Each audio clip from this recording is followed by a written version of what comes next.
Good evening. My name is Sheila McKinnon, and I'm the ministry.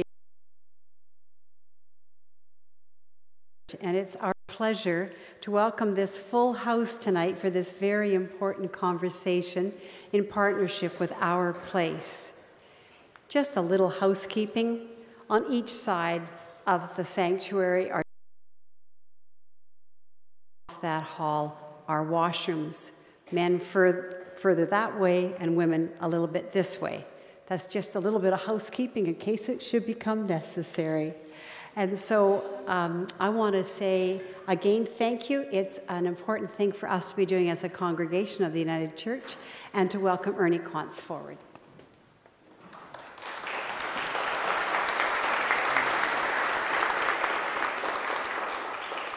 Thank you. I'll be brief. On behalf of Our Place, I wish to welcome each one of you to this forum, a forum on homelessness and the lack of affordable housing in our region.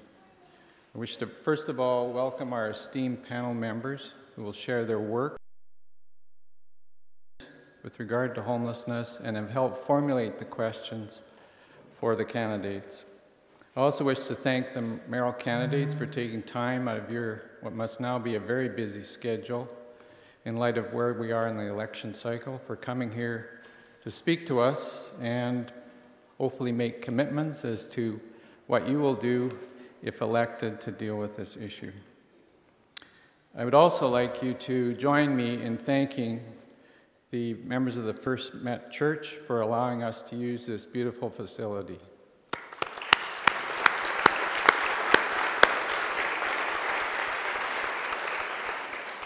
And most importantly, I thank all the members of the public who've taken of your time to come out here tonight to show your support for our important issue. It's now my pleasure to introduce to you Siletza, Joseph Thomas from the Esquimalt First Nation, who is going to lead us in a territorial protocol.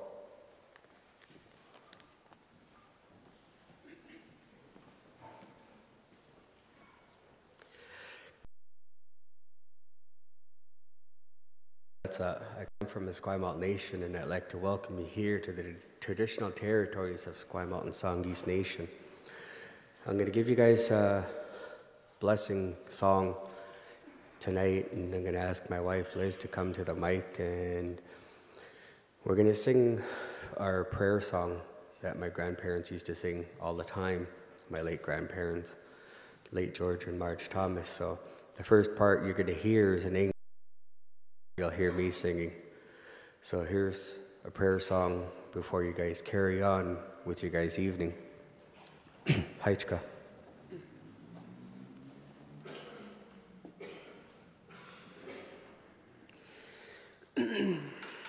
Brothers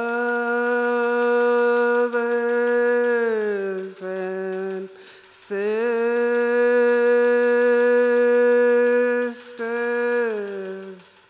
I've got a message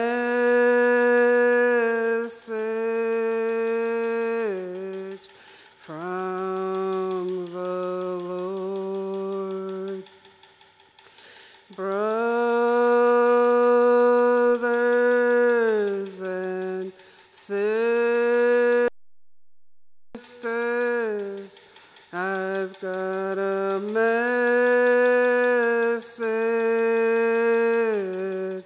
from the Lord. Love one another, help one another. Brothers and sisters, I've got a message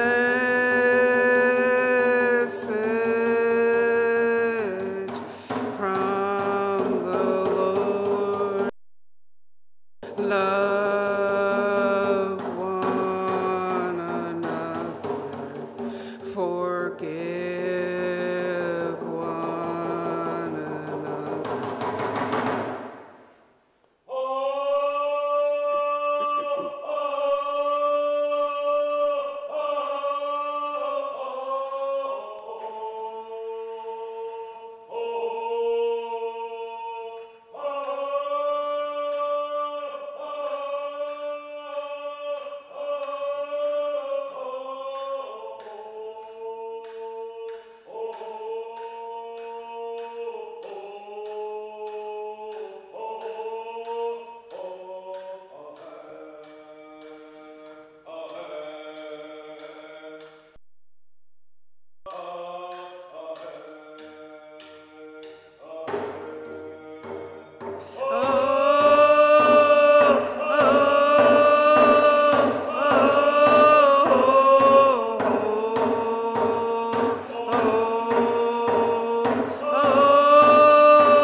dear Creator, for having us.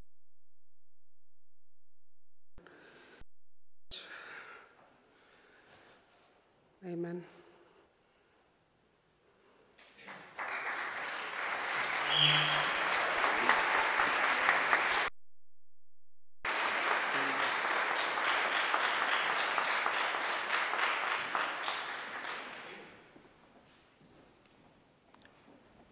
Here's a gift to thank both of you for attending today to share your thoughts and your songs. Thank you very much.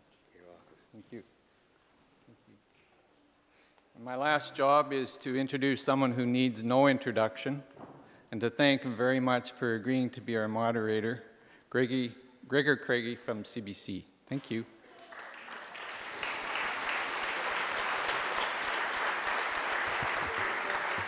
Thanks very much, Ernie, and thanks to all of you for attending, members of the public and candidates as well. I have to pick and choose. Be asleep, and I thought this was an important one because not only is this an important moral and ethical question, but it's a really innovative approach. So thank you to Our Place for asking me and for coming up with this approach. Very briefly, I'll tell you how the evening is going to proceed, and I promise to somebody who works in live radio to do my best to keep it on time. I know you candidates are exceptionally busy. I know the rest of you have lives to lead, perhaps dinner to eat, and so on.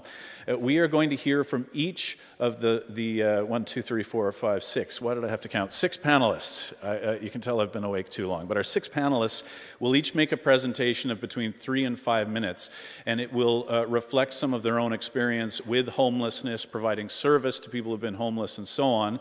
And they will end with an ask for the candidates. Once we've heard from all of those, we'll go through the mayoral candidates who are here from a number of municipalities, not just the city of Victoria, but a number of municipalities.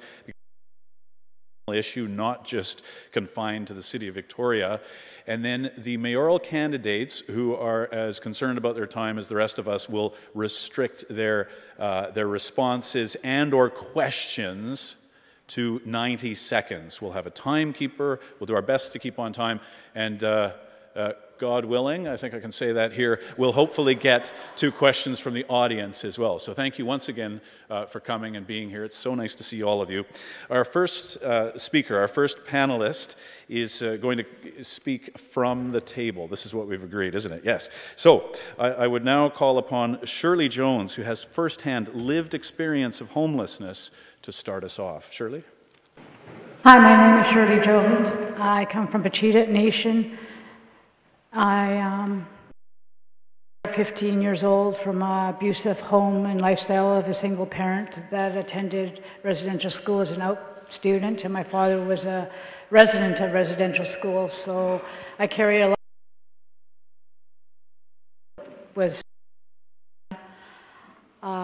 Now that I am older and I've somewhat got my life together, I became totally homeless when I was in 2005 as my father passed away, when I found life hopeless. My brother died a year later, and that made me feel even more worthless. I became a chronic alcoholic. I drank every single day until I closed my eyes for a few hours, started seeing death before me. I experienced tremors, illusions that people were at the door talking and there was nobody there. I saw spiders. I was going to end my own life, and then I did not have the courage to do it. I was in a motel room, and it was a Christmas. I can't remember what year it was. I reached out for help. I sat down with an outreach worker, found a women's treatment center, went there.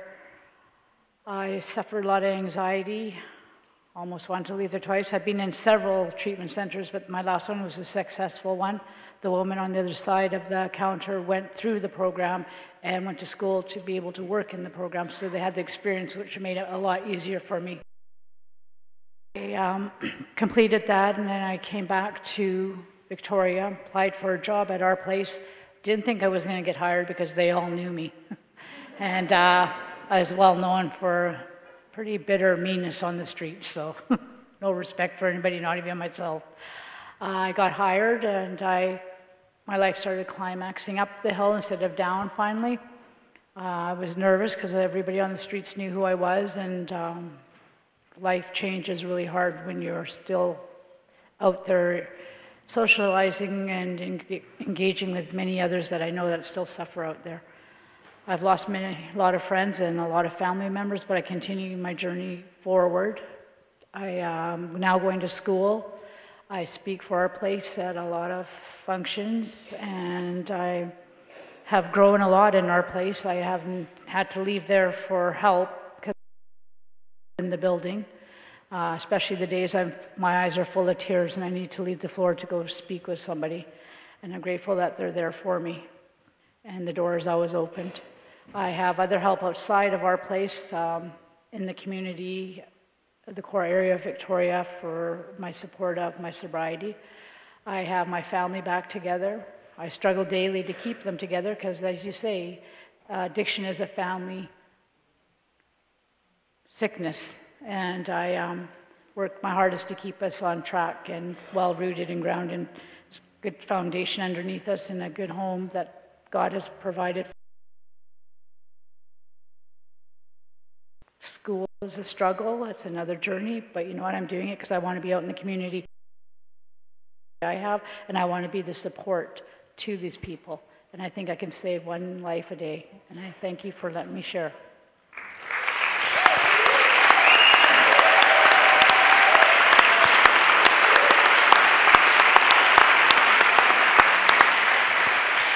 Thank you, Shirley. Our next panel member is Terry Willis, who also has lived experience.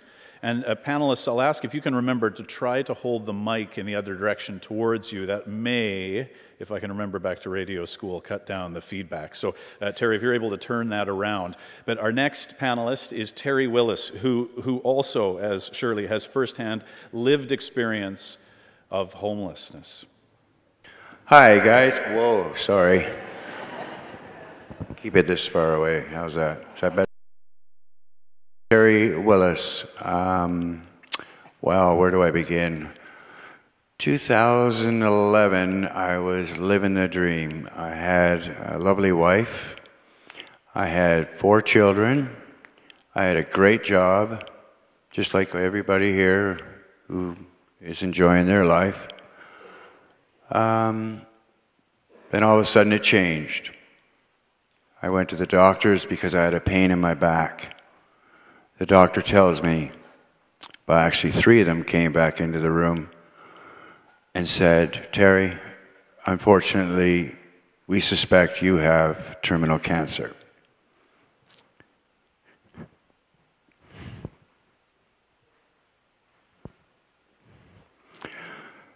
So I did some tests, and finally they have non-Hodgkin's lymphoma, stage 4.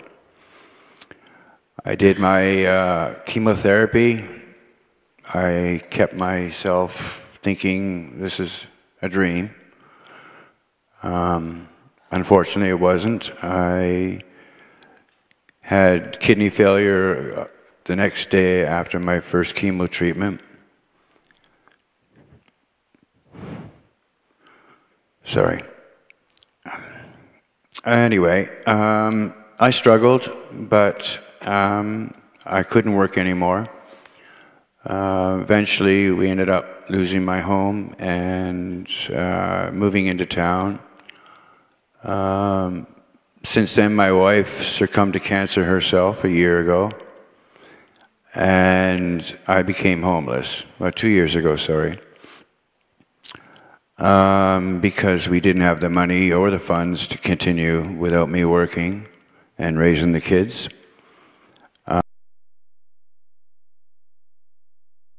Odd when it comes to disease that keeps them from continuing their life of working and raising their children and paying the rent. So since then, when we lost our home, my wife ended up in the hospital with her own problems with cancer.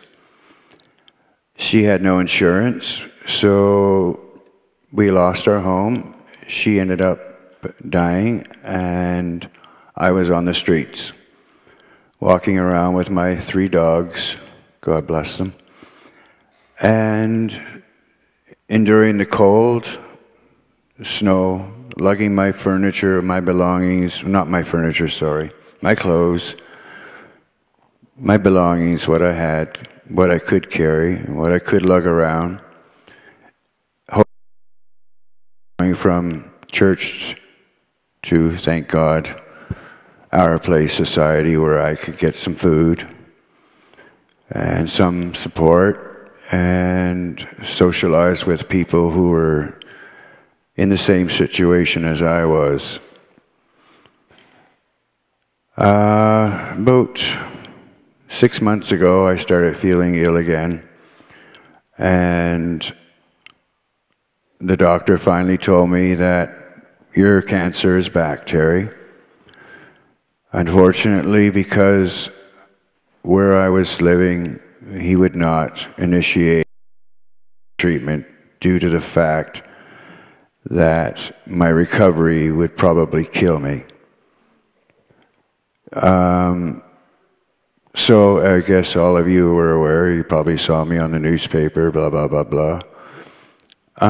Because I didn't want to die because of my address. I thought that was stupid. I think the healthcare system needs a bit of fixing, and same with people who are homeless and suffering with some sort of a problem with their health. Nobody asks to be homeless. Nobody asks to be sick. But I'm asking you people who are trying to be mayors for this city to help do something for the people who are homeless. And you guys have the ability and the knowledge to try and stop this and get it right. People need help. People want help, and people do not want to be on the streets. Thank you.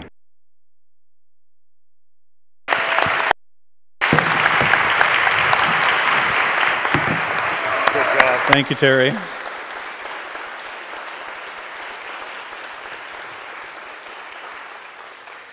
Our next panelist is Dawn Evans, the Executive Director of Our Place Society. Dawn? Good evening. I would like to start by just saying that homelessness is solvable, and homelessness in our region is solvable, which is loud and clear tonight as we listen to people. People are dying on our streets. People are dying every week. I mean, we do memorial services, well, there's at least one every week, and some weeks there's 2 or 3. And it's not just the opioid crisis. I mean, people have been dying on our streets long before this fentanyl crisis started. And I mean, we're talking about people that are forced to be outside, that are struggling with mental health issues, have struggled with trauma, significant trauma, brain injuries, addictions, and if you have to be out on the street, all you can think about is where you're going to sleep that night, and where you're going to get your needs met, whether it's food or clothing or whatever they have to do during the day. I mean, that has such a toll on people's well-being, their mental health. I mean, they live in survival mode. You know, they don't adhere to the medications properly. There's stress involved. I mean, it's not easy. And all they need is housing. I mean, all they need is some kind of adequate, affordable housing.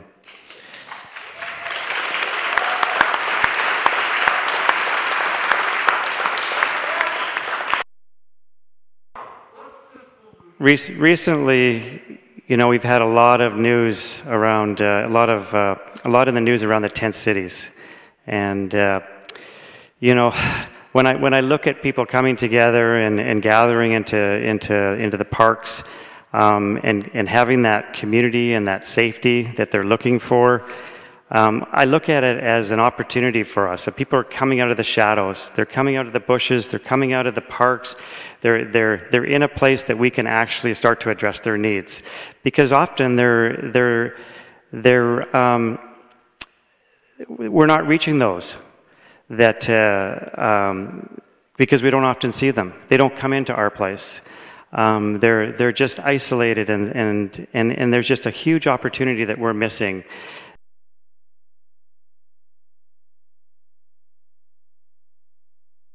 To actually be addressing.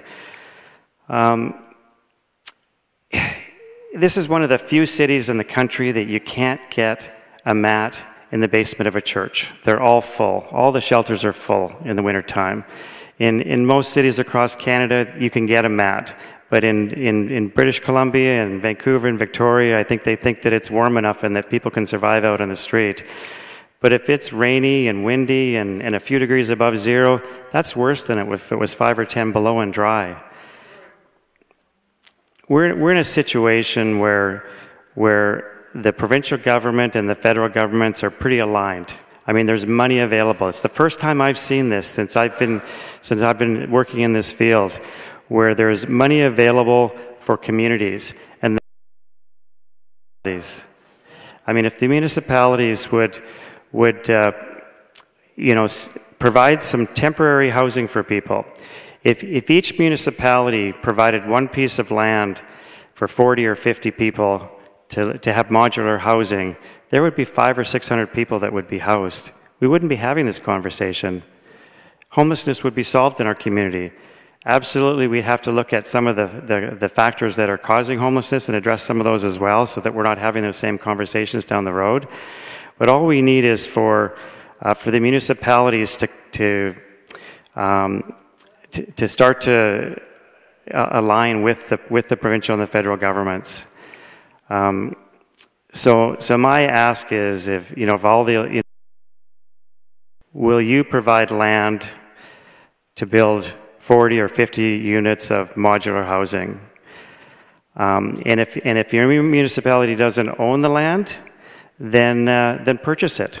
It's an investment in our community, and we're only going to do this if we work together and we all participate. Thank you.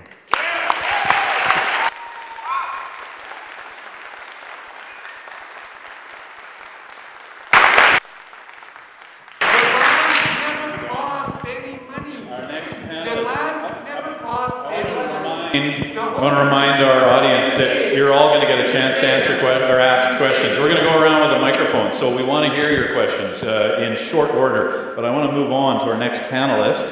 And Angela Hudson is the Executive Director of the Society of St. Vincent de Paul of Vancouver Island. Angela.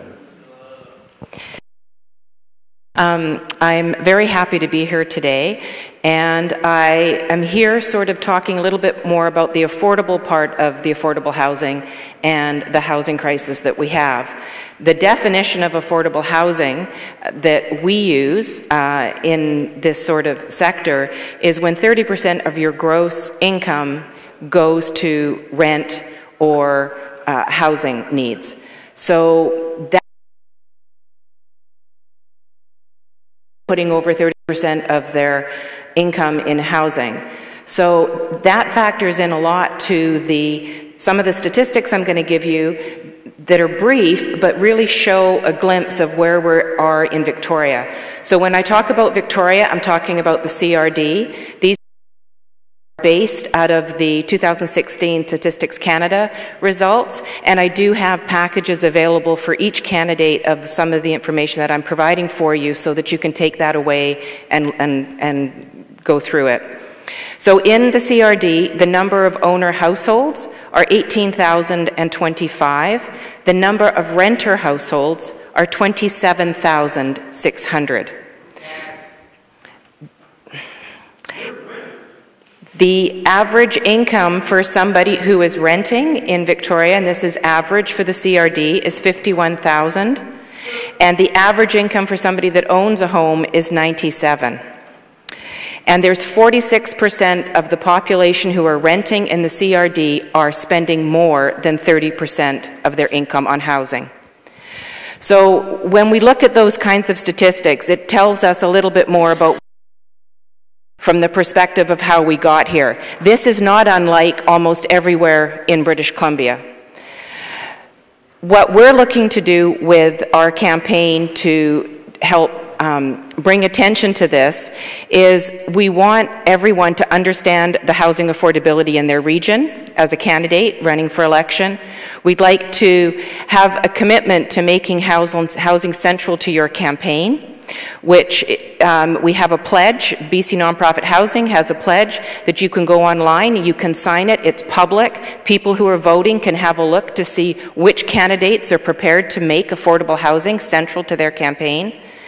We want the candidates to understand what municipal tools are available to them to support the development of affordable housing and address homelessness that may exist in their community. So put what we talk. I'm not going to go into what the social benefits are of supporting affordable housing in our region. I think we all know what that is. But what the candidates can do that are here now is you can engage with the members in your community who provide affordable housing. This includes co-op housing, and understand the municipal role in addressing housing, rezoning, providing land, those kinds of things. I can talk about one of our experiences with Rosalie's Village, which was completed a couple of years ago. It took 9 years for us to get that project built from the day that we conceived, and we owned the land outright. And with the land owned outright, injecting over $1 million in fundraising, it still took us 9 years to get that project built. And that has a lot to do with and federally and municipally to do that. It was amazing for us that the City of Victoria and the District of Saanich joined together to give us a grant to help us with our campaign. And it was not based in the City of Victoria. So one of the things that I would like to see is that the municipalities work together to see if we can provide affordable housing. It doesn't have to be in the City of Victoria. It could be outside the City of Victoria. But all of us benefit from building housing affordably. And housing nowadays, it's not just providing core need housing. In order for us as housing providers to build housing, it has to be able to balance itself. There's not subsidies available like there used to be. They're not as big as they used to be. It is a lot of work and energy that needs the municipal governments as well as federal and provincial to come together. So, thank you.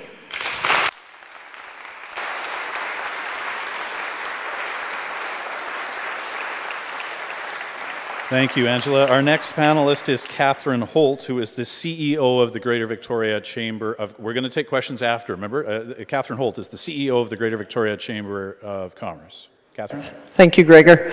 I'm here because the Chamber of Commerce advocates for a lot of things on behalf of the business community, which we like to think of as really just the community. And one of them is housing, and the other one is safe communities. And I'd like to focus on a couple of things that I think are hopeful, that have been going in the right direction, and a lot more of.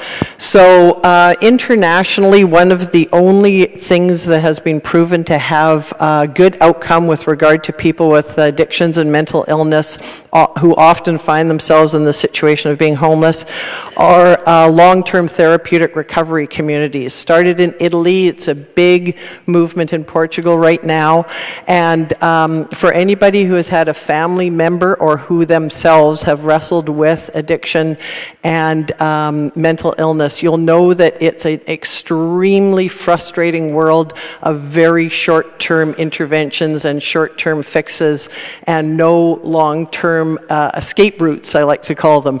So for people who want a better way and a pathway to a better future, of our services are designed as ways to manage and handle people with mental illness and addictions and not help them to get out of their situation.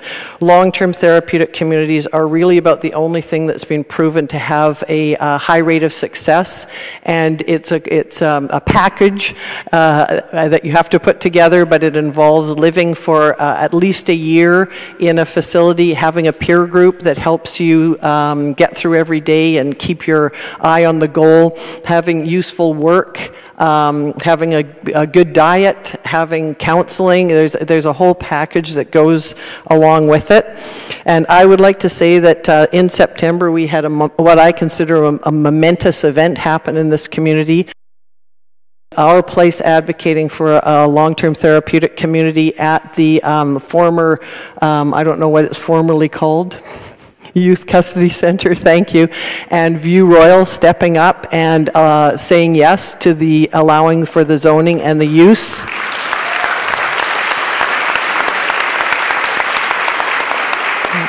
Which was a choice that community made to very much help care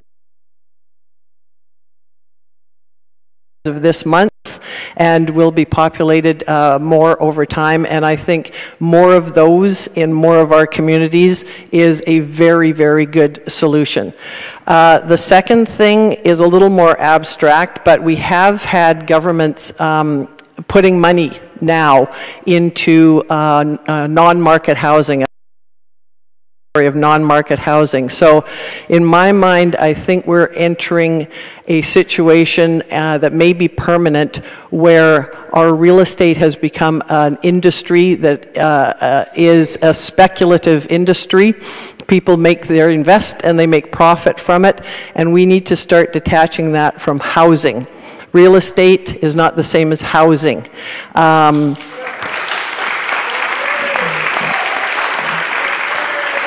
We're not going to stop international money coming to a desirable place like Victoria. So what we have to do is turn our mind as a community to the fact that the average worker and all of the people that you're hearing from tonight cannot afford a house. The average wage, the average citizen cannot afford the average house in Victoria anymore.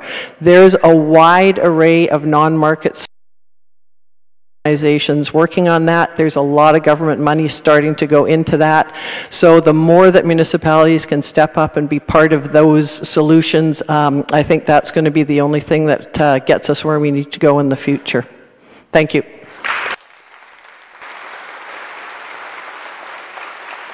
Thank you, Catherine.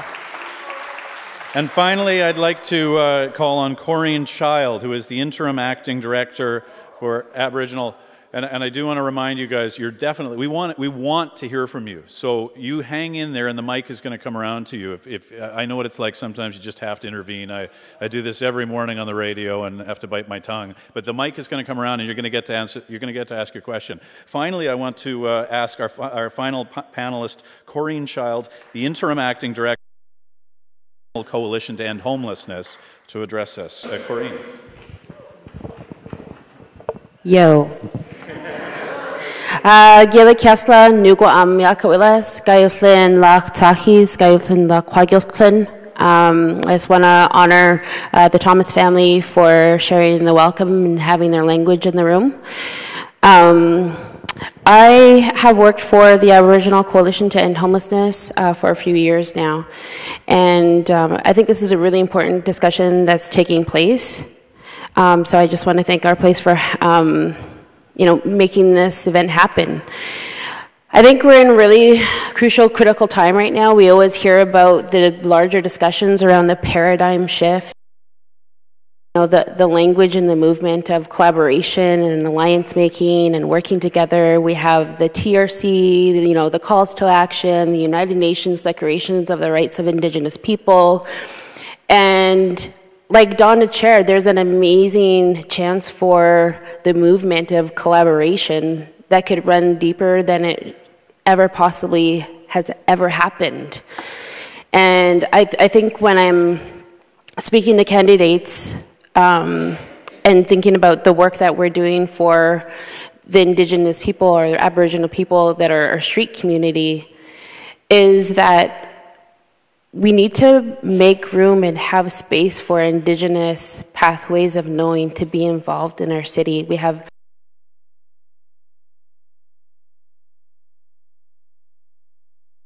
their love are here, and for us to help and support them, it is about supporting and retaining that identity. It is about supporting them and making sure that they can live their life with dignity. Such as small things, such as making sure possibly not having to go into lineups, but serving them in our spaces. They're really thankful for that, and I'm thankful that we get to be a part of that. So those small glimpses of hope we need to retain together.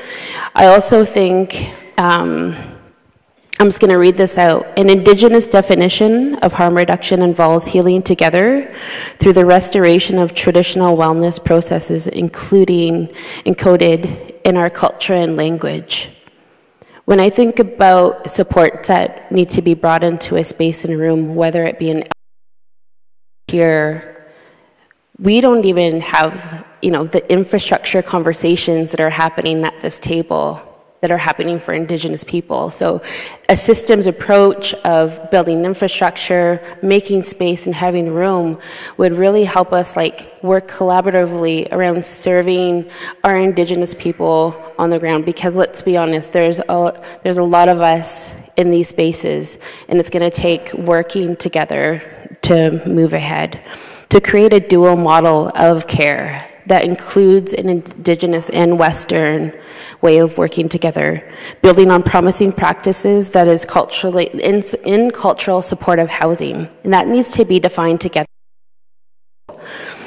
Building a model of care based on Indigenous teachings, protocols, values, and principles. I know there's many times where we invite people into our circles, but they're not the foundation of our circles, and they need to be the foundation of some of our circles that we're involved in.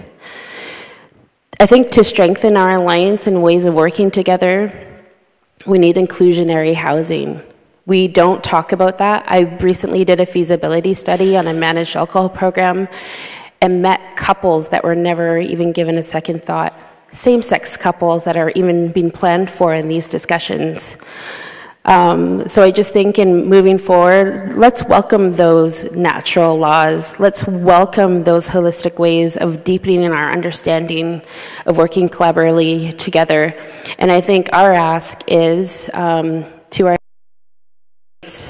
is, what is your understanding of the barriers for the Aboriginal street community to access secure housing? And what 2 or 3 actions do you think Victoria City Council can implement to assist organizations like the Aboriginal Coalition to End Homelessness to address these barriers? Gila Kesa, thank you for your time.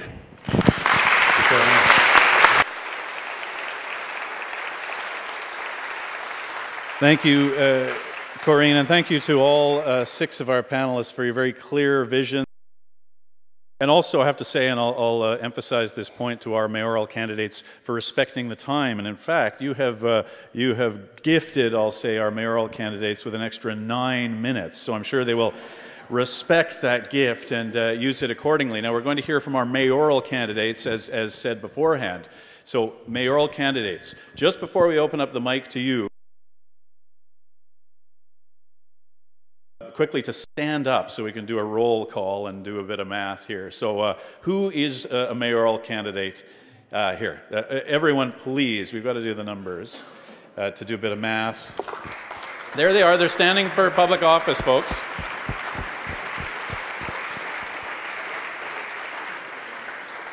Now, our mayoral candidates, we're going to invite them to come forward and speak for, they're going to do it with you, Patricia, That's right. there, or you? No, it's everyone who wants to ask a question of the candidates, if you can line up. Oh, good, the mic is working. Yeah. And we'll do it from there. No, it's not your turn yet. Yeah, you're going to have to go sit down. So,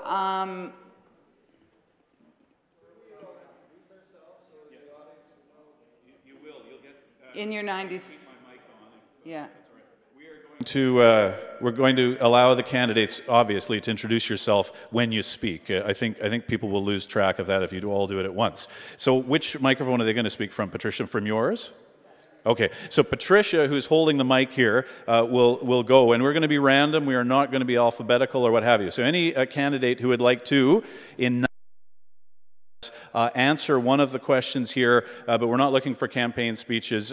We are looking for brief answers to some of the asks, which I will remind you of very briefly, and also perhaps some questions. Questions would be welcomed, encouraged even, from our mayoral candidates. And I'm going to very briefly remind you that Shirley, who is closest to me here, told us about her own lived experience with homelessness and addiction and overcoming the long-lasting repercussions of the residential school system and how she's much healthier now. And she asked you candidates to support needs of individuals before they even get into housing, as well as getting into housing. Terry asked you and called for you to advocate for health services that work for homeless people, not just people who are fortunate enough to be housed. Dawn asked a very pointed: if you are elected, will you provide a piece of land in your municipality to build temporary modular housing for 40 or 50 people? It'd be great if you could answer that very clearly. Angela said, will you take the Make Housing Central pledge that's included in the package? That's a very specific question as well. And Corrine called on you and made an impassioned plea to support Indigenous people living with dignity and adopt an Indigenous vision of harm reduction, support inclusionary housing, and asked how will you remove barriers to Indigenous people becoming housed. So that's a very brief synopsis. Yes, and second page. Yes, thank you. And also, sorry about that. Yes, and Catherine Holt, CEO of the Chamber of Commerce. Thank you very much. The Chamber wanted to know, how will you support non-market housing for workers and homeless to get a chance to have an affordable home? And how will you expand access to long-term therapeutic recovery communities? Thank you to all of you for those asks. Now let's get the mic going. I know the public wants to get in, you're going to. We're going to hear from the candidates first of all. So hands up, candidates, anyone who wants to go. We've got our first candidate. Could you please introduce yourself? Could you please stand? I will hold the mic, yeah. Yeah, so Patricia is going to hold the mic. You'll stand, please, and introduce yourself. My name is Rob Duncan. I'm running for mayor of Victoria. I'm running for mayor because Victoria has a housing crisis that's not being addressed, specifically the topic of the conversation tonight. I'm addressing Dawn. I guess it's partly a question, partly a response.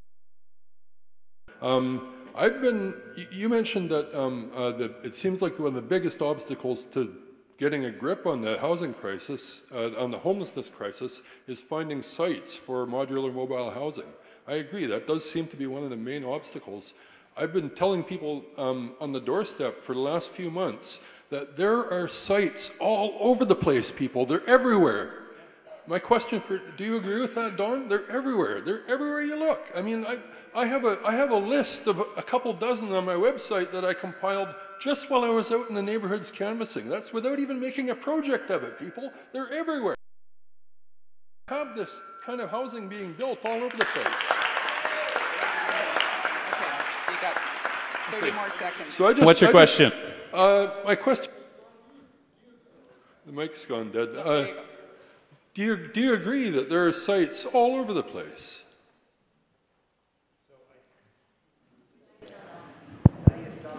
I definitely do agree that there's land out there, and I think we just need to it just needs to be made available. Municipalities own land. There is probably land throughout our communities, whether they're on school ground properties or church parking lots, or I mean, there's probably lots of land out there, but it needs to be made available. The provincial government has the build. And the health authorities they will have the support services, and so that all we need is the land. Thanks for the question. We'll go on to, there's two more mayoral candidates at the far end.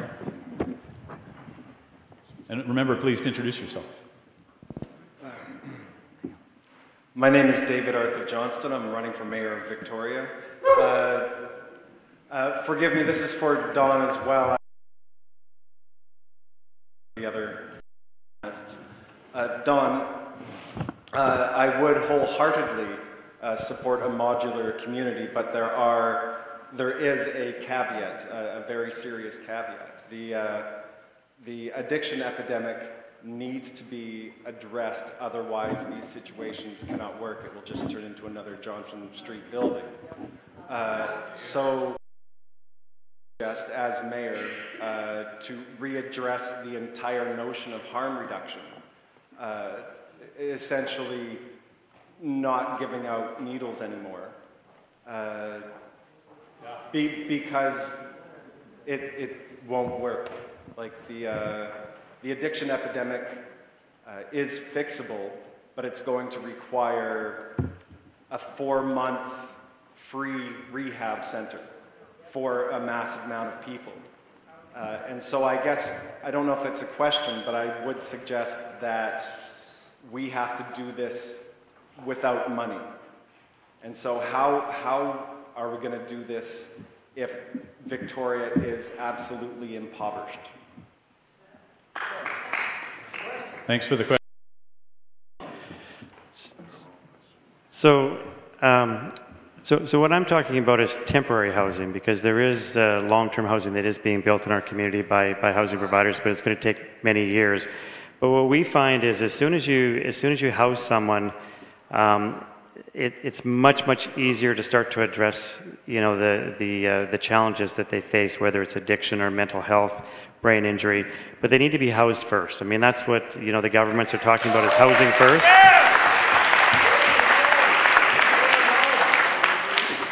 We find even when somebody's in a shelter that they start to stabilize, and you can start to work with them. And if it's and if you can increase that into a 24/7 shelter, it just makes it more stable. And then you put them in, and then you can start to deal with all those issues. So, I mean, definitely there's underlying issues that need to be dealt with, but they need to be dealt with when people are in a safe, secure place to start. Thanks for the question. We'll go to another question from the next mayoral candidate. Hi, my name is Raimo. I'm running in the city of Victoria. So I'm going to answer Dawn's question and then pose a question to Corinne, just so you're aware. Dawn, yeah, I'm fearful of the temporary stipulation with the housing. I understand, like you said, as soon as we get people there, but if we're aiming low as we're receiving funding, they're going to fund really low just to meet that demand. Once that box has been ticked, I think that we'll be in a pretty bad state with these temporary things lasting temporarily. So what I wanted to pose to Corinne was, you talked about cultural support in housing, and so I wondered what you imagined home instead of fitting jails.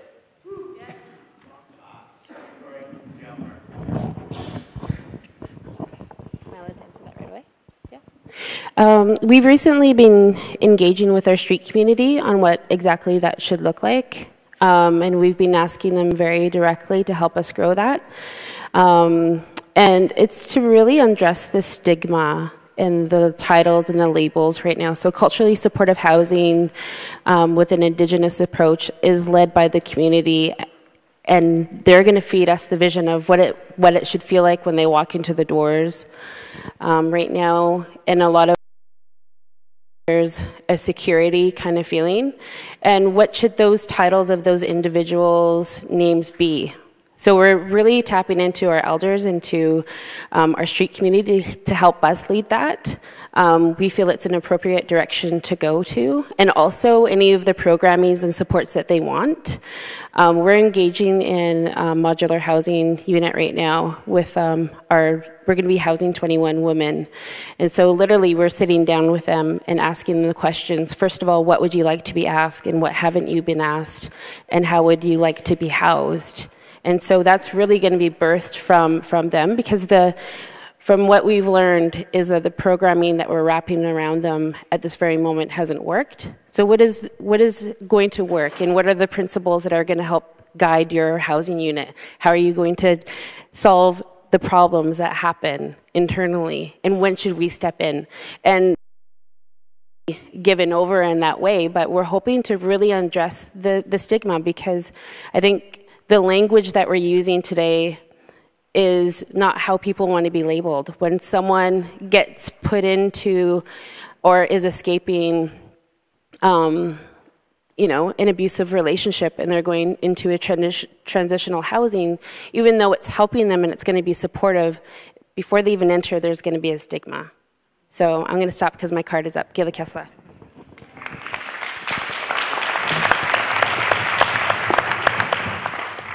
Good evening. My name is Jeff Orr. I'm a current councillor in North Saanich and a candidate for mayor in the upcoming election. All of you folks for participating this evening and bringing perspective to this issue. And I also want to acknowledge the core municipalities that have made efforts toward trying to tackle this difficult issue. So the question, I'll answer a few. So to Don's question, we don't have a lot of municipal land that is available. We have looked at that. And the other aspect that we have is that geographically we're separated a fair bit from the core. And in addition, if we talk about regional growth, North Saanich isn't intended to be an area for growth. And so this puts us in a little bit of a challenging position. However, we have provided since inception funding to the Regional Housing Trust Fund to sort of offset the fact that we don't have that same role. We individual council members and residents to try to understand the issue, and I think that some of us certainly have done that and have participated in the various opportunities that have arisen. To your question, Corrine, I personally am not aware of the challenges, the barriers toward the Aboriginal street community. I just haven't had that exposure. We have in our small community, however, just recently approved a 27-unit housing development with 17 single-family and 10 Habitat for Humanity. So that's a small contribution, but it's something up our way to try to tackle that. We also have just about brought in an affordable housing policy, which for our area says specifically that the homes will be targeted to non-market rental at 80%, 60,000 and less for a household. So the little amount that we can do, the hard work to get there, for the comment about 9 years, we are going to try to do our best to target where we know the biggest gap is. Whether that will affect everything down here or not. So my question is, if panel would answer very quickly, is what more could North Saanich do as an outlying municipality to contribute even more to this difficult? Thank you very much for what you said. I understand that you're in North Saanich and we have buildings that are out in central Saanich and towards North Saanich. I would challenge you back the crisis in your area. It's across the province. You know, it may not be that you're going to put modular shelter housing in North Saanich, but I think what you've started by looking at a $60,000 cap on income and being able to provide affordable housing there is a first step. But I definitely would think that you have as great a challenge with affordability for people living in central Saanich as people do in North Saanich as they do in any other municipality. So I appreciate the first step, but I would challenge you back that there's more that can be done within your area. All right, we've got another candidate. Hi, David Screech, the mayor of Mayoral. I'm not really a candidate because I've already been declared elected. I have a keen interest in this, and I think all of you who may follow the Bureau with Choices and the Therapeutic Recovery Center know that I'm dedicated to helping with the issues. But I think to answer just one or two questions, I'm going to push back a little bit because I feel in the last 4 years that the local governments of this region have started to work together on housing in a way like we've never seen before. And we have a combined $90 million investment with $30 million coming from local governments, and it was the CRD that started that. And they brought the province on board, and Mayor Helps really brought the feds on board. So we have seen the start of a huge investment after decades of neglect. And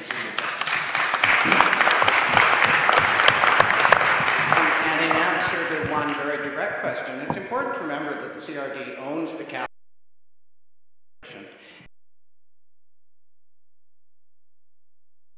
region. It did help, I believe, with Mr. to illness and finding a home.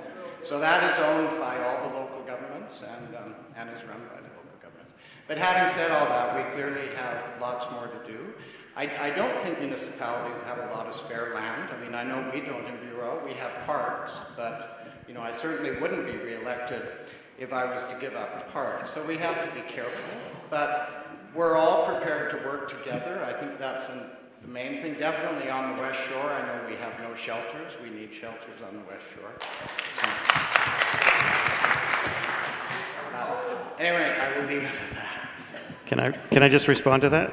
Of course, Dan. Yeah. So absolutely, there's been some, but you know, I look at some of the missed opportunities. You know, several months ago, the provincial government announced 2,000 units of modular housing for the province, and in Victoria, Greater Victoria, got 21 units. On a percentage basis, we should have got a couple hundred, but there wasn't any land that was put up by the municipalities, and that's what was needed. I'm not advocating so much for affordable housing so much as some of my colleagues here.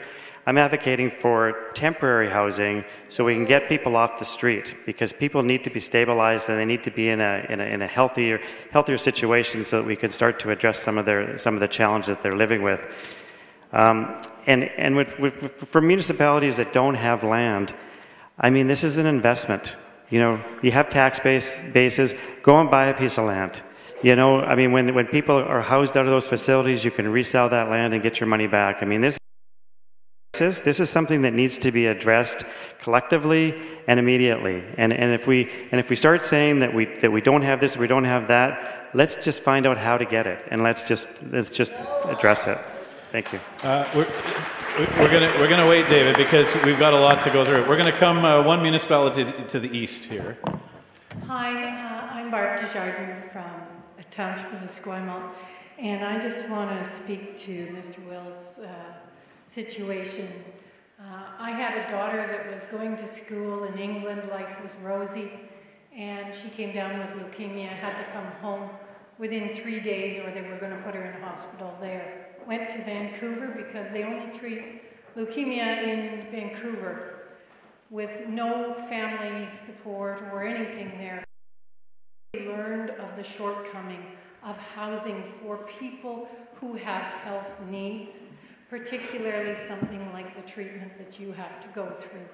And I'm not aware of housing like that in this region, but certainly at CRD, we are part of the Capital Regional Hospital District, and it is something that we need to really think about, and you have highlighted that even more through the newspaper article, and I thank you for that. And I guess my question is, what do you see that would be helpful in terms of people with illness for housing? Is there any magic bullet that you would like right now?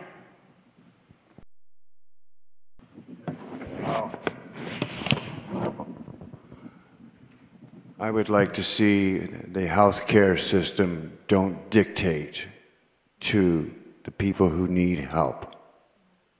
Give them the help they need. Period.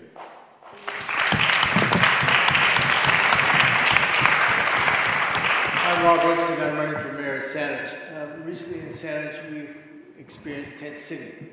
We've actually started experiencing tent cities last year when they came to our neighborhood, which was Brett and met, and really enjoyed my conversations with her because she was a passionate advocate for housing.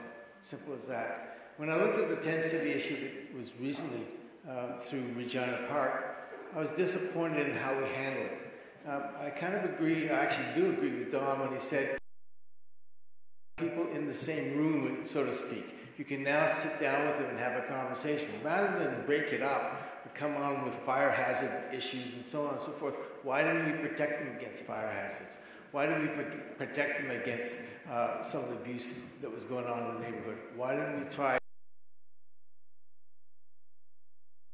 I think there's more passion and energy that we could put forward to this thing. Do you agree that even a tent city is a first step towards housing?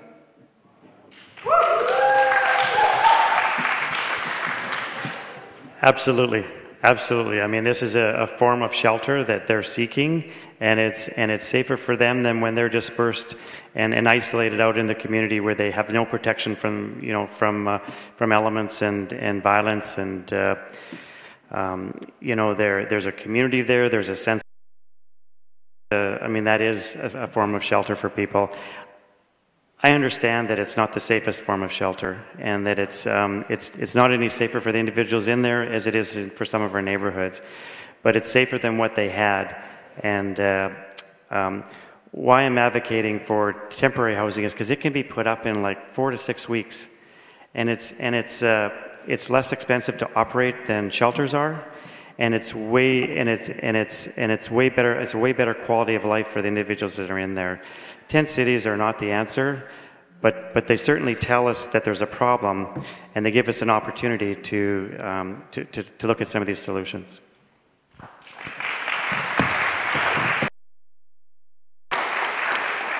Thank you. I'm Lisa Helps, and I'm the Mayor of Victoria. I have a couple of comments and then one question. I want to begin by thanking Shirley and Terry for sharing your stories with us tonight.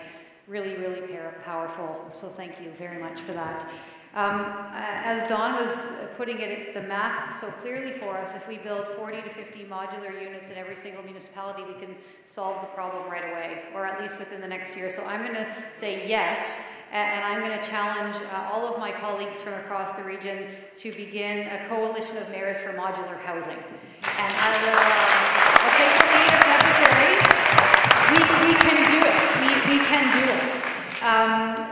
With regard to the Aboriginal street community, I've had the privilege of the Aboriginal Coalition to End Homelessness in the past few years as mayor, and one of the biggest barriers that Aboriginal people who are living on the street face is racism and the legacy of colonization. And we need to deal with that, and we need to deal with that proactively, and we need to deal with that in a very real way. So that leads to my question. I guess I'll direct it to Shirley and Corinne, but anyone else can answer if they want. What role do you see reconciliation playing in ensuring that people who are living on the street who are Aboriginal get the housing they need? Thank you so much. I feel that there should be more support around the Aboriginal suffering, hurts, and pain. I don't think paying them off is the answer.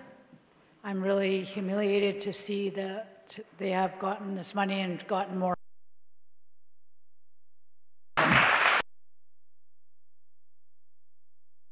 Whatever their needs are, physically, mentally, emotionally, addictionally, there needs to be more support out in the community to support these sick people. Thank you. Corinne, did you want to come? Yeah, thank you for your question. The way I see support, or how we could gain support, is really kind of aligned a place for us to practice some of our Indigenous harm reductions in a deeper way, such as a healing house. I think that what I see right now is like the vast majority of Aboriginal people are from all over Canada, but when we create an island approach, we should be able to like lead by including elders and peers in space, so when people are seeking medicines and seeking song and seeking that identity retention, that they're not just sitting amongst themselves, but they're able to practice in a really meaningful way. And it does ground you. Culture is healing. We all have it. It's not just an Indigenous practice. We all have it, but it's really deserving of people that are trying to retain their connections, to practice those family spaces that they might be longing or missing out for. So that house of healing, that would be an amazing step forward. That's not visioned in our community plan yet, but yeah, desperately needed. Gaila Kessler.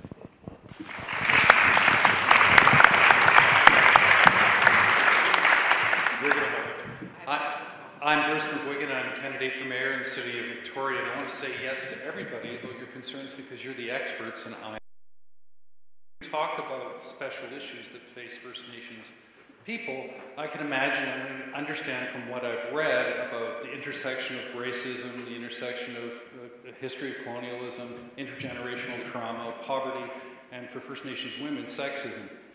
I have no idea of that experience. I have to leave that to you to find the solutions for it, but you should know that I'm going to do everything I can to make that happen. I'm concerned about the definition of affordability being 1/3 or 30% of income, because I make $100,000 a year. So $70,000 a year to play with, and 30 somebody who has $3,000 a year for housing and $7,000 to play with. So that definition is a little bit problematic, but I understand where the statistics come from because I'm a sociologist. Ron? Yes, okay, but as Mayor of Victoria, I have to face other issues about the general community's response to some of the social issues created by dealing with this very needy population in the core of the city. So what are we going to do to address those issues together? Thank you very much.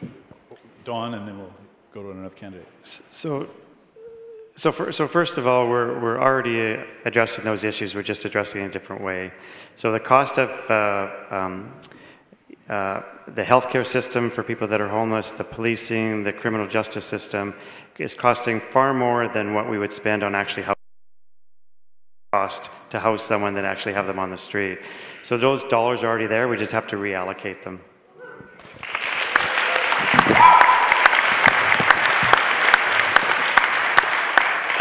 Hi there, my name is Michael Gagan, and I'm a candidate for advocate for a housing strategy. As you've just said, it is much cheaper to house people than it is to keep them homeless. One of the things that I did as a consultant is I helped protect the funding for the Round Lake Treatment Center in the Okanagan. The Interior Health Authority was going to cut the funding, and there was zero appreciation of the fact that, you know, this treatment center that focused on First Nations culture and whatnot, that it was providing an extremely valuable service, not just to the residents of the Okanagan, but the province as a whole. And so I guess my question to whichever panelist wants to answer it is, you know, if we can come up with funding for housing, for temporary housing, but what about treatment centers that are also dovetailed in with the culture, with the native culture?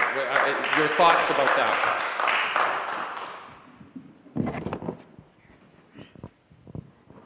My thoughts about that is there's not enough out there. There's not enough centered here on Vancouver Island.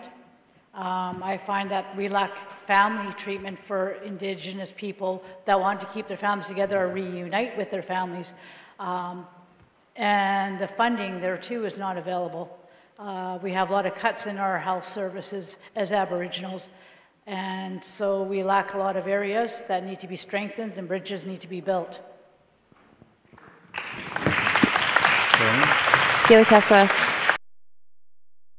I'm still going to mirror some of what Dawn has shared. I think when funding opportunities and how they could exist right now, especially in the capital, I feel like what I've learned, I was an elected chief for 8 years, so I actually sat with large tables in Vancouver and met with a lot of their Aboriginal organization street communities, and there's 41 of them. And they meet monthly, all Indigenous-led organizations. And here we are in the capital, and we're the only organization, Aboriginal organization, that has ending homelessness in our mandate. So when I think about these opportunities and working collaboratively together and seeking that funding, it is going to take a federal and provincial and municipality approach to this. And I think that we should not leave each other off the tables and leave us into the secondary discussions, but have us included in the immediate planning, especially if any one of you do become mayor or retain being mayor, that we are essential to those conversations because we're in every budget line.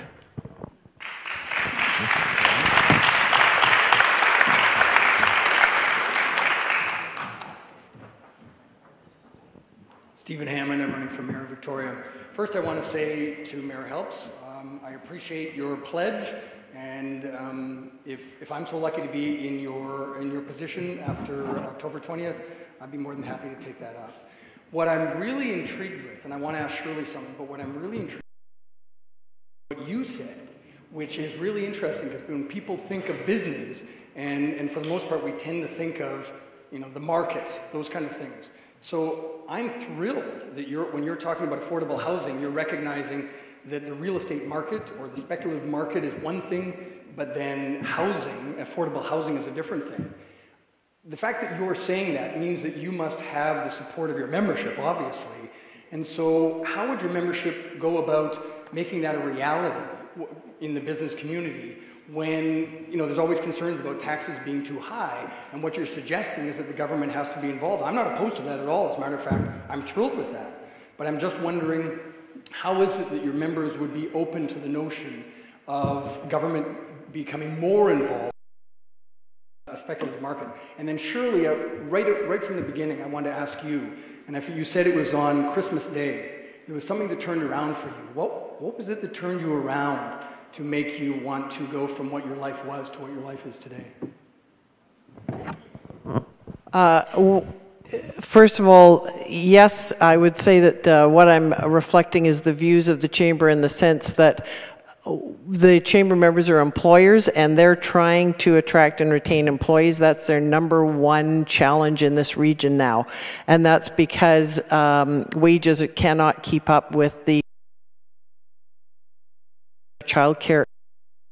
So it's a package of things that have to happen to make this place, keep this economy functioning.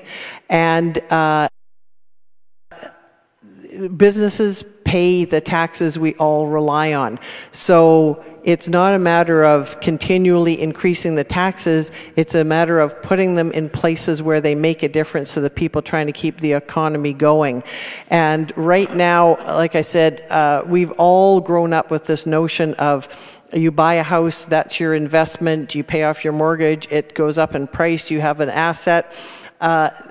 In high-priced markets, what starts to happen is that concept gets detached from housing.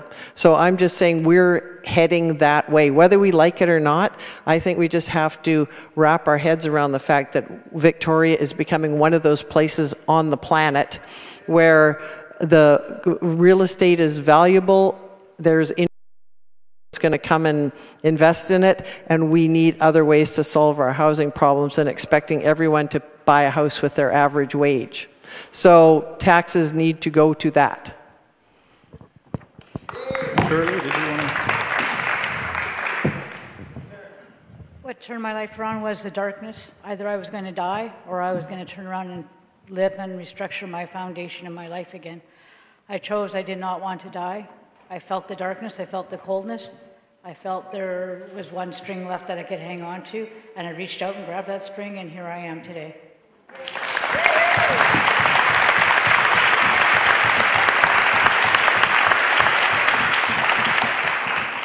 My name is Cliff McNeil, candidate in Sydney. We're a small, one of the smaller municipalities. We have, affordable housing is the #1 issue for me, and I believe for our next council. Social housing, workforce housing, and beyond. We have had some success in recent years. We currently have a project going to completion, 56 affordable rental units with an income max about 60 or 65,000. And the municipality, the town of Sydney, provided nearly $700,000 in tax relief and development charge relief to see that happen. We have a co-op housing area within the city. We had Habitat for Humanity build a half dozen or 8 houses a number of years ago. So we have tried to participate in the regional situation.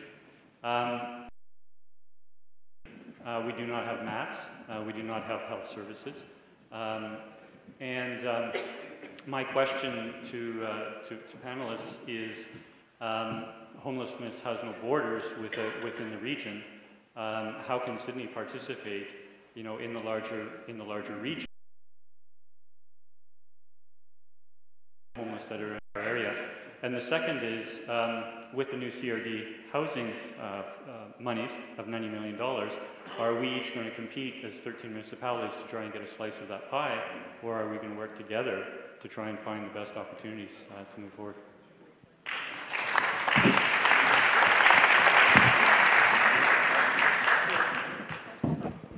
One thing that I'd just like to encourage is that I think we have a variety of cultures, shall we say, in our municipality. And I see progress in a lot of them with regard to welcoming or supporting at the mayor and council level applications for developing non-market housing.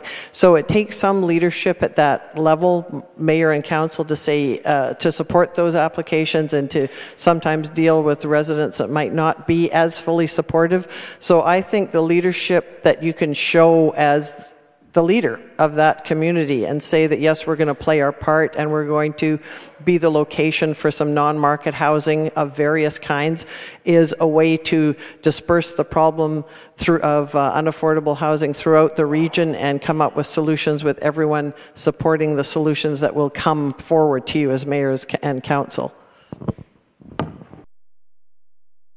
Any other panelists? Yeah, just when you're looking at, when we're looking at the whole range of affordability, it's a spectrum of housing. So if we get the emergency shelters and we get the modular housing, if there's nowhere for people to move to that's permanent housing, and then if they decide they're going to get married and they need a one bedroom instead of a bachelor, or if they have children and now they don't have family housing, that continuum of housing is across the board. So affordability comes into that mix at the high end as much as it does at the low end. So in your municipality, there may not be as much of a demand for some of this modular housing, but there is a demand for seniors housing and family housing and those kinds of things. And so if the municipality can look at ensuring that rental housing that's affordable stays affordable, and that there's covenants to ensure that it's not going to increase over time. If you have co-ops that are coming due and they need to have some security in order to maintain them as affordable co-ops, seniors housing, all of those kinds of things, tax exemptions for nonprofits that are working in your community that work in affordable housing, all those kinds of things are part of the solution that work. And to the point of 30% perhaps not being really an issue, it is an issue if you have a family and you have childcare and a car and you necessarily mean that somebody that pays 30% in income has a whole bunch of disposable income to very challenging situation in our capital regional district. Dawn, briefly, we've got a few minutes left for candidates, so yep. I think there's a lot of value in actually spreading it around the region when it comes to providing support services for vulnerable populations. Our experience has been that, you know, from running some of the transitional homes that we did after the tent city on the Law Courts lawn, was when we provide services for a very vulnerable population with high needs, that if we looked at 40 or 50 people per facility, it was very easy to manage. I mean, it's not that there weren't some challenges, but very few major challenges at all, and that we could provide the services. And people don't want to be, you know, in big groups and necessarily downtown, as long as they have the support services they need. If they're, you know, in healthier areas, it's better for everybody. So by putting smaller amounts all over the region, I think is healthy. It's healthy for the individuals going out there, and it has very, very low impact, if any impact, on the municipalities. Thank you, Don. Thank you to all our candidates for your questions. I think, going once, going twice, we've heard from all the candidates who want to ask questions, and I appreciate that you wanted to say more and ask more, so thank you for bearing with us with our time, and thank you to all of you for standing in line. We're going to take the first question from the group. Now, we're going to keep it to the same time restrictions. Yeah, brevity is the soul of wit, so yeah, you start us off in fine fashion. Follow me then, because I want to where I want to stand is because look at all you people, all of you. You all live here in Victoria, and why do we have this problem? Why do we have this problem for? Why do we have this problem? It's because the market value. I need to buy something, and that way I can sell it, and I get to make a whole bunch of money. Yee-hee! Why is this happening? In fact, there are hundreds, not 50, not 60, not 100. There is over 1,500 according to the last count. Yeah. Right? Am I certain about that? Am I aware about that? And the thing is that my income is going up. And so, gee, I'd lot more money now. But the thing is I can't even afford the rent I'm paying. And so, as long as we want to support a free market enterprise capitalism,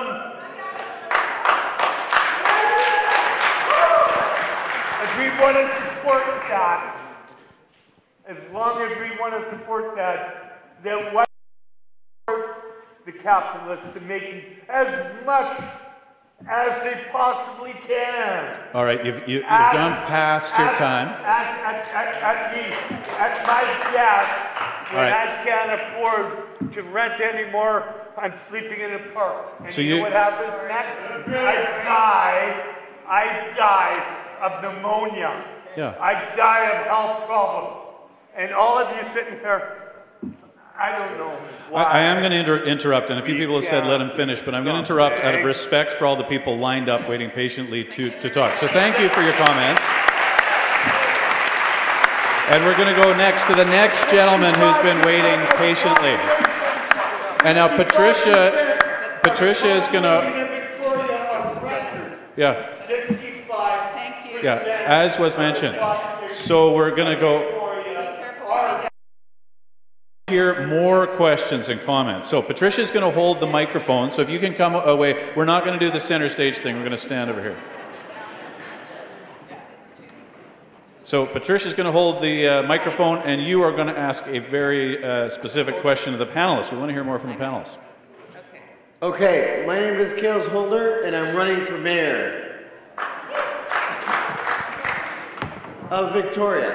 And actually, I would like to say that this is a very good day. I respect everyone that was everything said today and the whole panel, including the man on the channel. But what I would like to go and say is how much, if you have to have a mental addiction and you have to wait for a month to get into detox, and then they just go out after 5 days, how do you learn anything? They just put you back on the streets. You can go seamlessly to civilization. You can go seamlessly, and you should go and how do you cure yourself if you don't have a place to stay? So my question is, it doesn't matter which color or race. I think everybody has the same face. Damn straight.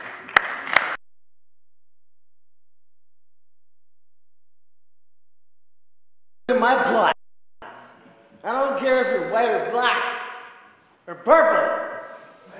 What I'm saying is, we're all equal. We should all be treated like good people.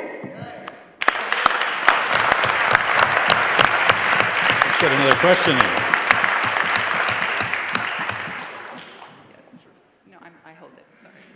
So let's talk about numbers. We have allocated about $70,000 per homeless person, and modular housing costs $170,000 per person. So that's a non-starter right there. That's just not a solution. It's a great thing to talk about, but we need things that are cheaper. So we need no-cost solutions, and we need low-cost solutions. Now, what are no-cost solutions? If we can change writing on a piece of paper that will give people homes, why aren't we doing that? So let's look at bylaws. There's bylaws against living in motorhomes of every type and variety. You cannot do it. So why don't we open up some of the thousands and thousands of motorhomes that currently exist and are going unoccupied? let's talk about, we don't want to turn everybody's home into an RV park, so why not say 2 motorhomes per acre you can rent out, owners get more rental income, and people now have homes they can move into. Bylaw number 2, you can only have 4 unrelated people living in a home. That is insane. That is insane. That is insane. How many times can I say it? We've got to change that. 2 people per bedroom. Bylaw number 3. Introduce a new type of zoning called community, where you can have living on the same plot of land. These communities exist all over, and they're all illegal. Those are no-cost solutions. Now we have low-cost solutions.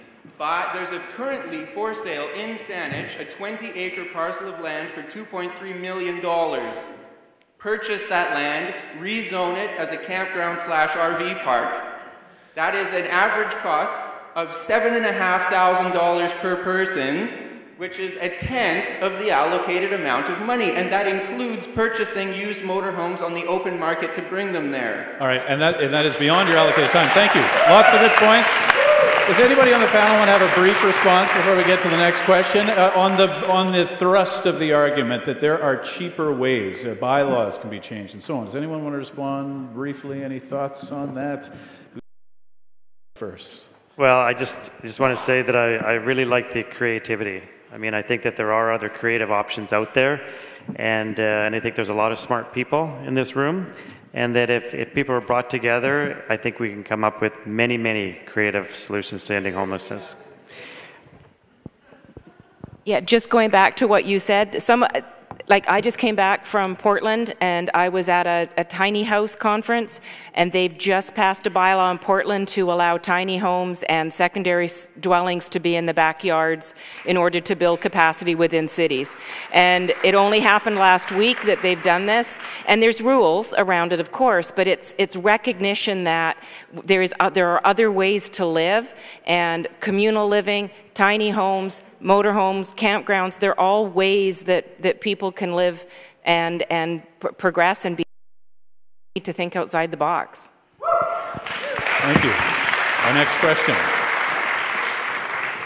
This Friday, October 12th, there are approximately 300 people at Discontent Tent City in Nanaimo. I talked to 5 of them yesterday when I was up there. As we speak, there are another 25 people at Nemigan's Nations Tent City in Saanich, sleeping in tents. There's another 50 that were at Regina Park that, as we talk right now, are wandering around the city. About 10 have been housed. Let's just say, so they are evicted on Friday, October 12th, less than 72 hours. And as of 4 o'clock when I left home, that eviction was going to be served, according to the media, those 2 tent cities, and what's online.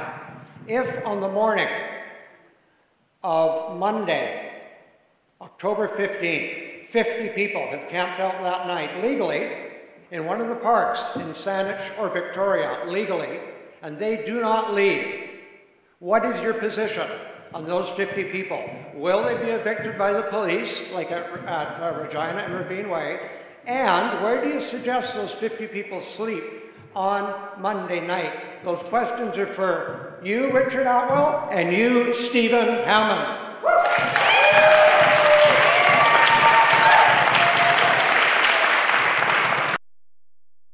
If Richard Otwell or Stephen Hammond wants to respond, it's your prerogative. You've been asked directly. It's totally up to you. No, we're going to have a respectful dialogue, and you're both welcome to or not. So Saanich has changed its bylaws to allow sleeping overnight in parks. That was a big step for Saanich. Previously, that wasn't the case. It wasn't the case in Cuthbert's Homes Park and other places around Saanich. So that is part of the progress that's happening. But well, we're going to listen. But the further progress that you're looking for is going to take more than just the mayoral candidates that are sitting here in the room here. It's going to take all of the councils in order to move forward and to look at lands that they have and look at them not only as, it would be nice to have a facility there, but a facility there. What's your answer to my question? That's a response. If you've got anything more, we're going to leave it at that? It's up to you. So the question was, what's going to happen on the 15th? What's your position? What will you do, and where do you suggest 50 people sleep on Monday night if you clear them up?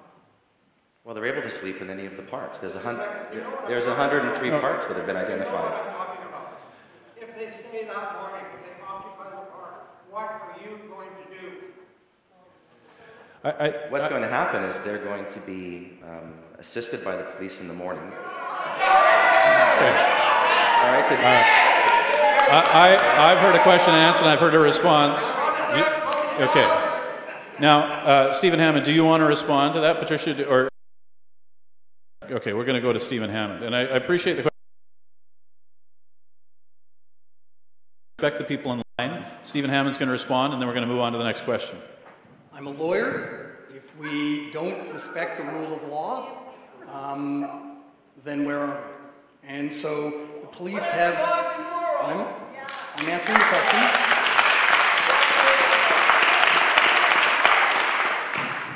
If we expect people to abide by the laws, just like we are all expected to abide by the laws, then I expect that the police, as well as all social service agencies, will be there to help people out. But at the end of the day, when our sober thoughts in the court system, in which people have put their arguments forward, and at the end of the day, the judge says this is what has to be done, we need to abide by the rule of law. Okay. Question. Yeah. I'm sorry.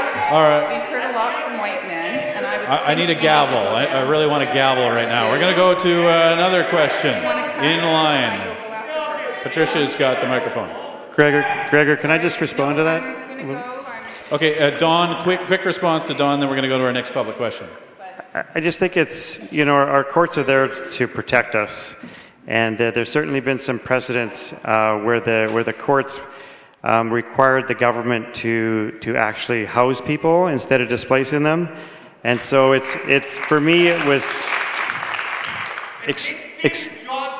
extremely sad to see our courts display in our community, and you know, they're going to be pushed back into the shadows. They're going to be pushed back into isolation, where as service providers it's very difficult for us to help. So I hope that you know, there's even if our courts make those decisions, it doesn't mean the government has to still displace people. The government can still say, okay, but let's house people first, or let's figure out how we can deal with their situation. Thank you, Don. Let's go to our next question from the floor. Hi, I'm a student from Camosun College, and I'm here on behalf of the Camosun College Student Society. So Victoria and the many municipalities around in BC rely heavily on students to fill many customer-facing and service positions. Unfortunately for us, students are finding that their housing is forcing them to reconsider living in the capital region or in the municipalities close to colleges and universities or attending school. So my question is for candidates in Saanich and Victoria. If elected, what concrete plans do you have to ensure students are able to move here and afford to contribute to local job markets and the economy? Or better yet, what plans do you have to make on-campus housing more than an idea, make it a reality? How are you going to make that possible? Thanks for the question. Could I just, Gregor, could I just address that briefly? There has been an issue between the provincial government in regard to their ability to finance housing on their own land. Both of them have wanted to do it for quite some time and haven't been allowed because of their arrangement with the provincial government, which is a bit complicated. The current government is working with them to resolve that issue. So their preference, both UVic and Camosun, is to build student housing on their own And the Chamber's very, very supportive of that, of them doing that, because right now there's at least 10,000, we figure 10,000 lower cost rental units being occupied by UVic students, not even talking about Camosun. So if we could move more of those students from both places on campus, as you suggest, lot more lower cost rentals available in the region, and I don't think that's a municipal issue other than saying yes when those two institutions come and ask for support for those projects, but it is up to the UVic and Camosun and the province to get that happening as soon as possible. Thank you for the question. In interest of time, and we are almost out of time, and we do want to get to... As a mayoral candidate, I'd like to answer that. Fred, I'm going to ask you to wait because we've got a lot of people who've been waiting here along. Okay, no problem. I respect that. I know you have not been here for the whole time, and I'll give you a moment to speak.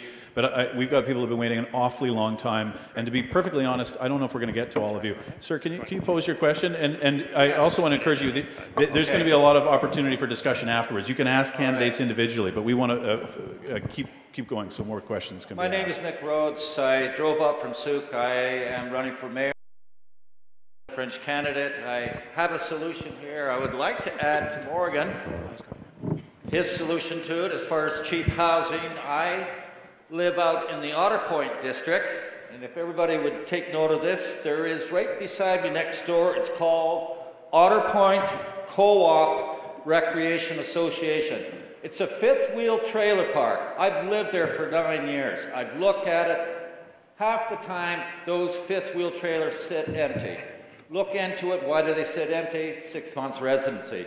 What I'm proposing, I'm dovetailing with Morgan here, is with fifth wheel trailers. There's a lot of fifth wheel trailers that are cheap that you could buy. Go online, fifth wheel trailer for sale. Let's do adopt a homeless person. Okay, find a spot where they could put a fifth, 30 seconds. Find where you can put the trailer. All right? Have it adopt a homeless person. Think of it as a secondary suite. Can the different councils, could a host of this suite apply for secondary suite status? So think about it. It'd be secondary income for the host, and you'd be able to find a home for a homeless, a roof over their heads. Thank you. Thank you. Let's go to our next question. Thank you, sir. You're raising issues, and I know everybody would like answers, but Going to give status to yeah. No, sir, I'm going to go to the next question because we're raising it, but hello.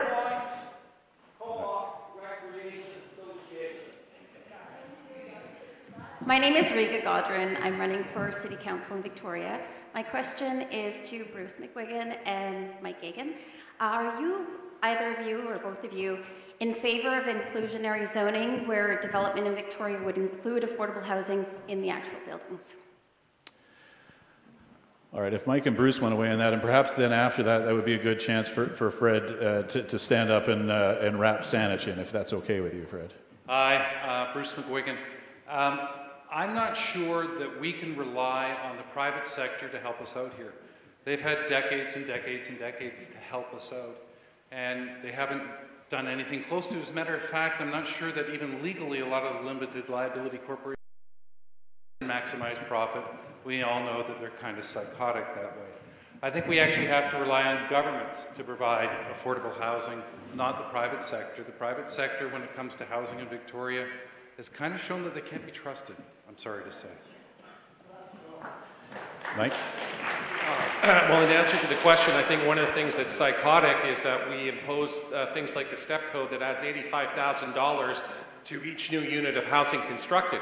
And that includes housing that's built under the auspices of BC Housing. If we got faster decision-making times, we could save even more money. So that's $150,000 per unit we could be saving. So I think there is a role that can be played.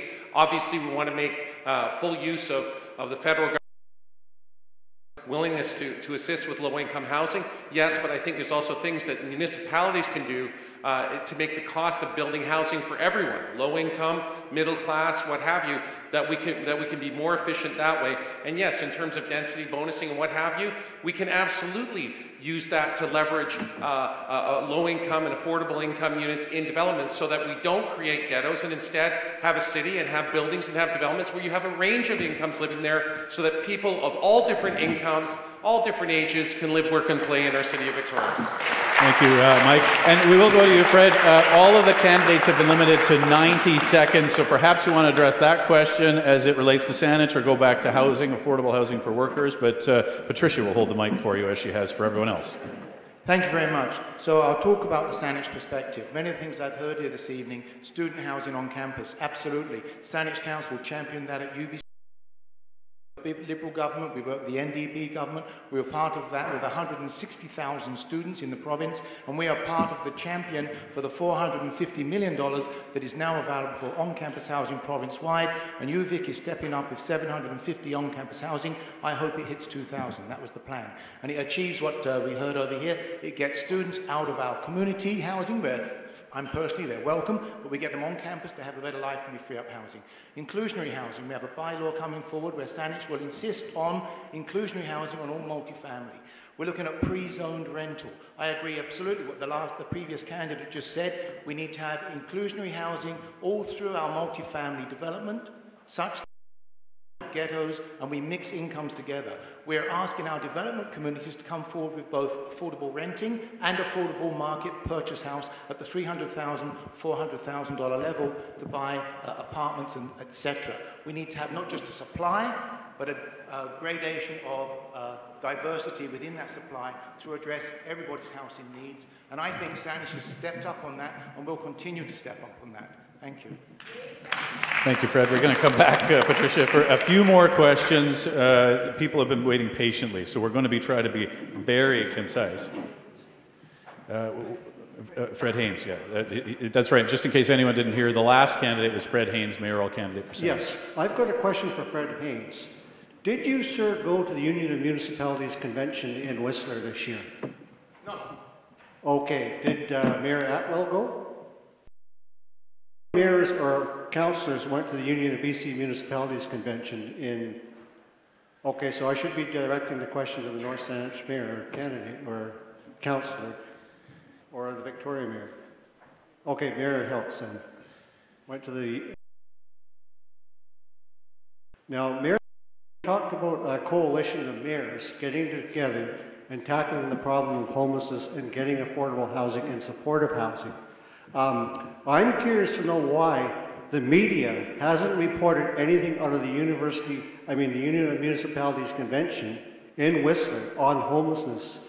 Nothing was said in the newspapers. I read the newspaper every day, and I want to know how you can be more engaged with the media to get more information out to the public on what comes out of the Union of BC Municipalities Convention.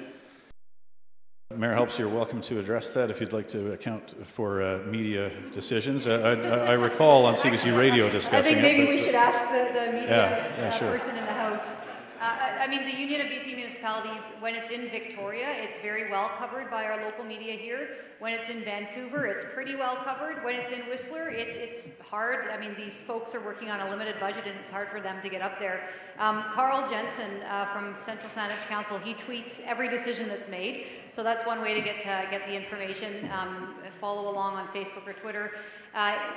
The Union of BC Municipalities is really about policy making. There's not a lot of kind of really exciting news that comes out of there. The exciting news comes when we come back to our community, when we work together as we have been here to bring $90 million to the region. But I mean, if you're interested and you're on Twitter, even you can follow the UBCM hashtag. But when it's here in Victoria, I think our local media do a great job of covering it. Thanks. Thanks for the question. We'll get through perhaps as many as 5 more, so please do not stand up if you're not already standing up. Sir, thanks for waiting. You've been waiting a long time. Thank you. My name is Sean Leitenberg. I'm actually running for Victoria City Council, and I have a question that I'd like to ask Rob Duncan and Lisa Helps. My question is, do you feel the affordable housing issue that we're having in Victoria here is any way related to the Airbnb licensing and approval that's been going on as far as increasing the cost of rentals for families and not getting enough back for the cities as far as the amount of taxes that we're collecting on. Okay, so one answer briefly in like a lot less than a minute. We'll do that just because we're all turning into pumpkins at 9. Let's just put it that way in 11 minutes. I think the Airbnb situation is making a contribution. It's not a cause at all, but it is definitely making a contribution. I've been canvassing in a lot of neighborhoods around Victoria, and I'm amazed at the number of Airbnbs I run into. Lisa Helps, did you want to respond briefly? I'm proud of the leadership that our council's taken. I believe that we're the first ones in the region to make housing and rental suites for homes, not for vacation rentals. If you have a secondary suite in Victoria, if you have a garden suite in Victoria, if you buy a condo in Victoria, it's meant to be a home. It's not meant to be a vacation rental. And we also made, if you are renting an apartment and you've got a 2-bedroom and you want to have someone come in and stay for a couple of weeks to help supplement your income, that's allowed. If you are going on vacation and you want to rent your apartment while you're gone to cover your rent while you're away or you're away working, that's allowed. But in Victoria, housing is for homes. Okay. Next question, sir.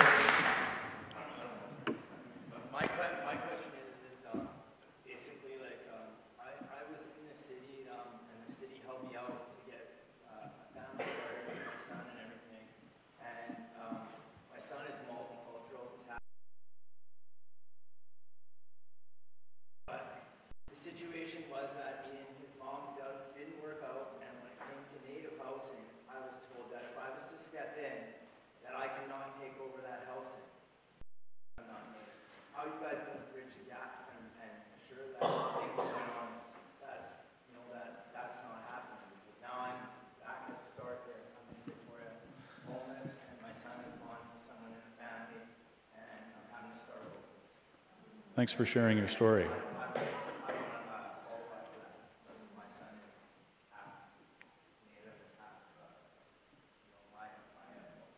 Thank you, sir. Does anyone want to address that briefly with Dawn, Corinne, or anyone else?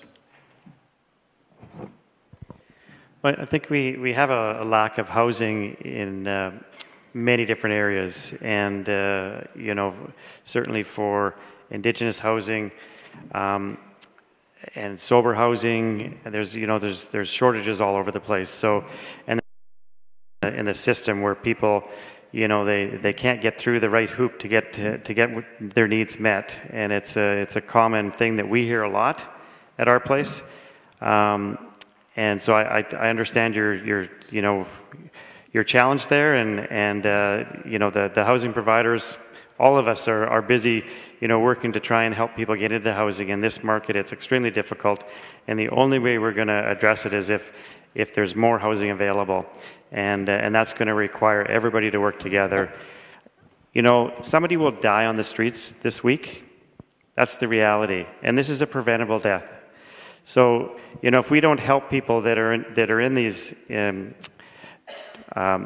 crisis, you know, and need housing, ability. Thank you, Don. Yeah, just to your question, I just wanted to share something with you, and actually share it to the panels, because I think it's important to state and for all of us to understand. Like, when Aboriginal Coalition came in, we're the only ones that are dealing with the homelessness piece. When it comes to larger Indigenous organizations that are out there, such as like Makola Housing and others, they're not at this level of need of housing. So when we think that there's like Indigenous plan out there and there's Indigenous housing, it actually doesn't exist in this discussion. The low-income housing Makola has deals with like similar to like the co-ops and the entry-level like rental places, and we don't have that. That's why the coalition has come into this discussion, because we do need to their family important. So is like working collaboratively with MCFD, anything that's like can help us with these prevention lines. I really thank you for sharing just your space today, and I really appreciate your words, Gila Kessa. Thank you, Corinne. Hello, I'm going to try and keep this super brief. So I'm a Camosun student. I became homeless back in July. I deal with multiple mental illnesses. If it was not for the Next Steps House and it being a sober, dry community place to basically start over, I would be out on the streets and I would be done for. My question is to anybody who wants to answer, there needs to be more funding for places like Next Steps. There really truly does. And it's a successful place and it works. And the only reason it works is because it is a sober place. So I would like to see more of that because it needs to be there. Thank you. Any comments on Next Steps, Don? I was just going to say that our place has a vision of creating more sober housing. We do have a treatment center that's opening up on October 22nd for people that are homeless and struggling with severe addiction. We also realize that when they finish that program, it's that they need to be in a place that's safe, and so we hope to be able to provide some of that additional sober housing down the road. Just something that came up as I'm hearing people speak is that, even if somebody has money to rent an apartment in a city, if they're vulnerable, if they have mental health issues, if they're not working, if they're on social assistance, whatever their challenges are, they can't get a place because the landlords get to pick and choose what tenant they want. And so even though it may not look like discrimination, from somebody that's looking for housing, it certainly feels that way. And without that stock, we continue to, leave people to be able to, to not be able to provide for themselves. We're going to take two more questions, and that is all the time we have for. Go ahead, sir. Hello, hi, thank you. My name's Steve, and I work for Leadership Victoria. Our 2018-2019 cohort is working with our place to identify case studies of what has worked in other jurisdictions in BC as well as across Canada, as well as looking at mapping the CRD for land that's available. And so my question to the candidates is, once land has been identified as being available, what other data, what other information do you need to be able to say yes immediately? We may have to make that a rhetorical question, given the time. I'm not kidding. Various people have to go in 2 minutes and 45 seconds. So I'm sorry. I appreciate that's I will trust that Leadership Victoria can follow up with that. Thank you for raising it. I was not aware of it. That's good to hear. And our final question, sir. Our final question. Okay, thank you. My name is Scott MacArthur. I was a community support worker for 12 years, community mental health worker for 6 to 8 years.